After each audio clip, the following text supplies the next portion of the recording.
ছবির মধ্যে কোনো ব্যতিক্রম দেখা যাচ্ছে না। অটো চালকরা কি বলছেন? 5 থেকে 6 টাকা দাম বাড়ানো হয়েছে।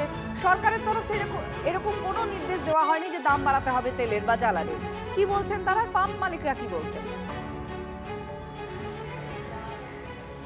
হ্যাঁ, দেখো, অটো চালকরা যেটা অভিযোগ করেছেন যে গতকাল রাত 12টা থেকে এক লাফে 5 টাকা বেড়ে গেছে গ্যাসের দাম। আমি রয়েছি যে পেট্রোল পাম্পে, দেখতেই পাচ্ছ লম্বা অটোর লাইন। একেবারে ভোর 5টা থেকে অটো চালকেরা তারা অপেক্ষা করছেন এবং তাদের আরেকটা যেটা অভিযোগ রয়েছে যে এই যে তারা যে গ্যাস ভরতে আসছেন, সেই গ্যাস ভরার নির্দিষ্ট কিছু পেট্রোল পাম্প, সেই পেট্রোল পাম্পেরও অভাব রয়েছে। অর্থাৎ দীর্ঘক্ষণ তাদেরকে লাইনে দাঁড়িয়ে থাকতে হচ্ছে। অন্যদিকে দেখো, তারা এই পেশার সাথে যুক্ত রয়েছেন, তাদের কাজেরও ক্ষতি হচ্ছে। অর্থাৎ একটা বিশাল সময় কিন্তু তাদের চলে যাচ্ছে এই যে গ্যাস, সেই গ্যাস ভরার কাজে। এবং তারা যেটা অভিযোগ করছে যে গতকাল থেকে এক লাফে 5 টাকা বেড়ে গেছে, সেই ক্ষেত্রে কিন্তু তারা অসুবিধার সম্মুখীন হচ্ছে। এখানে অনেক অটো চালকেরা রয়েছেন, তাদের সাথে কথা বলবো তারা কি বলছেন। তারা যেটা বলছেন যে এক লাফে 5 টাকা বেড়ে যাওয়া, সেটা তাদের পক্ষে কিন্তু একেবারেই তাদের সাধ্যের বাইরে চলে যাচ্ছে।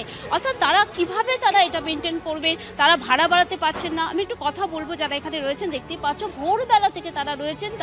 তারা বলছেন যে এই মুহূর্তে একেবারেই পেট্রোল পাম্পের লাইনে তারা যাবেন এবং তেল ভরবেন। দাদা, আজকে তো বেড়ে গেছে 5 টাকা, আপনাদের কতটা অসুবিধা তো হবে অনেক। সকাল 6টা থেকে দাঁড়িয়ে আছি, এখন সবে লাইন পেলাম। এখন কখন যাব, কখন কত কি ভাড়া কাটবো জানি না।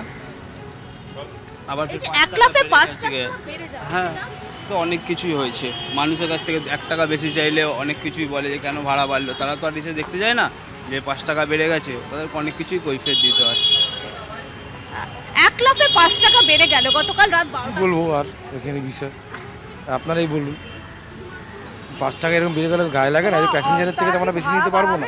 রুটের ভাড়া বাড়াবেন, এরকম কোনো চিন্তা ভাবনা করেছেন? আমাদের যাদবপুর আনিকুটি আপনাকে কোনো রকম ভাবে ভাড়া বাড়াবার চিন্তা ভাবনা করেছেন? কারণ একবারে 5 টাকা ইউনিয়ন আছে, তো ইউনিয়ন যদি করে, আমরা তো কেউ না, ইউনিয়নের উপর আমরা যেতে পারবো না।